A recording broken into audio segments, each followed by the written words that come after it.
What's up guys, this is Scher talking, welcome back to my channel. In today's video, I will show you how to defeat Carmine on Remembrance battle with a bow squad. Now it's much easier. We were depending on having two different versions of Jinyu in order to be able to poison.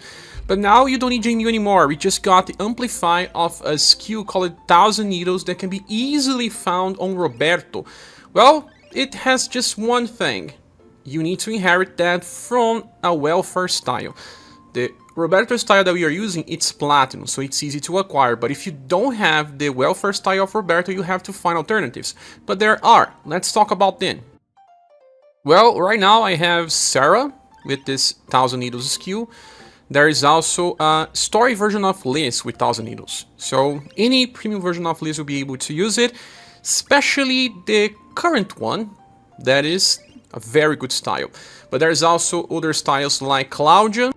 So just choose the one that you have access to, and well, you only need to inflict poison 2 times or 3 at most. Okay, so I brought this formation here Focus X because this one will give some resistance to everyone, and if your characters have low will, they would not be inflicted with ailments on this fight. But Whirlwind also works, so let's talk about the characters that I brought. I tried to bring 3 characters that are easy accessible, like this Narcisse is Platinum.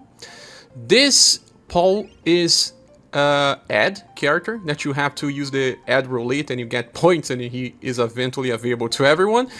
So the only premium styles are Bow Monica from the Kids Better. She's good because she has Blooming Rain that will buff and heal, and she also has this passive where she will negate damage 25% of the time and get 3 BP. And sometimes she also buffs stacks for the charisma and has 1 defensive passives. That's the same case with Liz. She has 2 defensive passives, so she is very good. The only problem is that she may sometimes counter Carmine, and it will trigger the heat up effect. You don't really want that, but it's good to have Liz on the front line because she can still trigger her counter on the minions. That will not affect the fight, and she will be able to use her skill number 3 more often. That is Karatsu Water Wall, decreases damage taken by 50%. That's really important. In this case, I inherited Droplet, but if you are using her for the poison, you can inherit 1000 Needles. So they are both on the front line since they are the best to protect themselves. Paul has this passive where he evades 50% of the time. It's actually good. Roberto will revive once, and he's also defensive. The only character here that is really fragile is Narcisse because, well, no defensive passives and, well, nothing really good. He doesn't self-heal or anything, but he was just here because it's easy to get the character.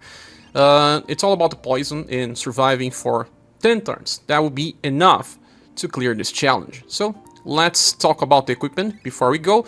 I just brought the heavy armor that decreases resist damage from slash, and also equipments that decreases damage from slash, so that the characters were always above 40 points of resistance